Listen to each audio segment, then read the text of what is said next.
U.S. defense officials say this is the real deal.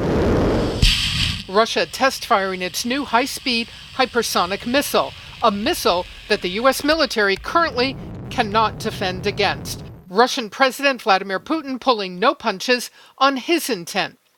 The new avant-garde missile system is invincible against today's and future air and missile defense systems of the potential enemy.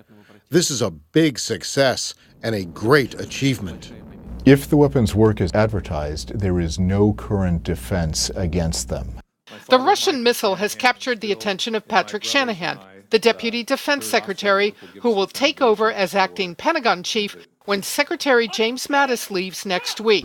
Shanahan warns the U.S. needs to be able to detect the fast-flying missile much further away than current radar systems can handle. The U.S. has to detect it thousands, not hundreds of miles away because of its high-speed approach. The Pentagon may spend more than $1 billion trying to develop and field its own capabilities. We have a number of options going on with hypersonic missiles. The Russians are making significant yet unproven claims about their missiles, saying it's capable of carrying a nuclear warhead. It flies up to 20 times faster than the speed of sound. It can adjust altitude and direction to avoid detection. Putin says it's invincible. We're going to need a different set of sensors in order to see the hypersonic threats. Our adversaries know that. The challenges are also political for President Trump, whose relationship with Russian President Putin has been rocky since July's Helsinki summit.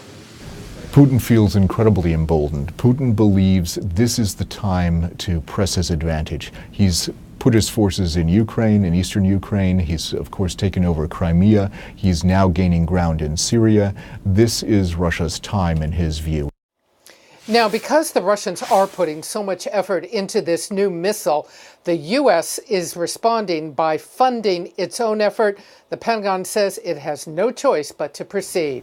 Yeah, let's take a look at it, Ryan. It's called the avant-garde missile system, and it's called a system because what we're really talking about here is a hypersonic glider that you put on top of an ICBM to launch it into space and then get it closer to your target. It flies about 20 times the speed of sound. Some estimates have it up at Mach 27, incredibly fast, can carry a nuclear warhead.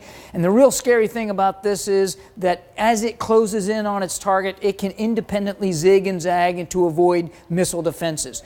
The Pentagon, for their part, they are still working on hypersonic systems of our own, but it doesn't look like we're going to have a hypersonic system in development, or at least in the field, for at least 2 to 4 years from now. So the Russians are ahead of us on this. The other problem with this missile system is that our radar systems, according to the acting Secretary of Defense, Patrick Shanahan, are not strong enough, not capable enough of detecting it far enough away because of the speed. So this is a real worry, and it's got the Pentagon planners, I'm sure, working very, very hard. There's another system, an underwater system that the Russians are working on and that Putin has been bragging about. It's called the Poseidon. It is a nuclear powered, that's right, it's a torpedo with a nuclear reactor in it that can also carry nuclear warheads. It is very long range, up to about 6,000 miles. It can travel at depths of up to 3,000 feet, and it's very fast. Somewhere the estimates are between 55 and 100 knots, 55 to 100 miles an hour underwater.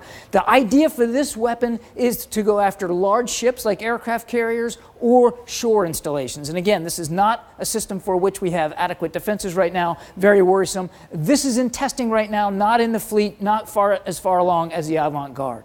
Now look, the Russians have also been doing a lot of military buildup and increasing their capabilities throughout the whole year. Back in March, they tested a new intercontinental ballistic missile called the Satan II, which can carry up to 26 independently targeted warheads, re-entry vehicles, if you will, 10 of them of a large size. In September, back in the fall, they did war games with China. Now, these war games in the East have typically been done to deter China. They've been about sort of making sure China knew not to mess with Russia. This year, they worked with China to send a message to the West and to the United States in particular. Back in October, of course, they've now using satellite imagery, we've been able to tell they've been upgrading military installations in Kaliningrad on the Baltic Sea, right on the doorstep of NATO. And then in November, they tested a satellite system called the Nesting Doll. Now, what's really interesting about this is not so much the actual satellite itself, but the little satellite that comes out that it puts into space outside of it. Now, the Russians will tell you this is about being able to work on satellites, that this little guy is meant to go fix and repair other satellites that they have in orbit, but the Pentagon is worried that what it could be is actually a targeting mechanism to go after Western satellites, either with lasers or maybe even to crash into them. So the Russians have been very busy this year. This is going to be certainly on the plate of Pentagon planners and the new Secretary of Defense, whoever that ends up being, well into 2019.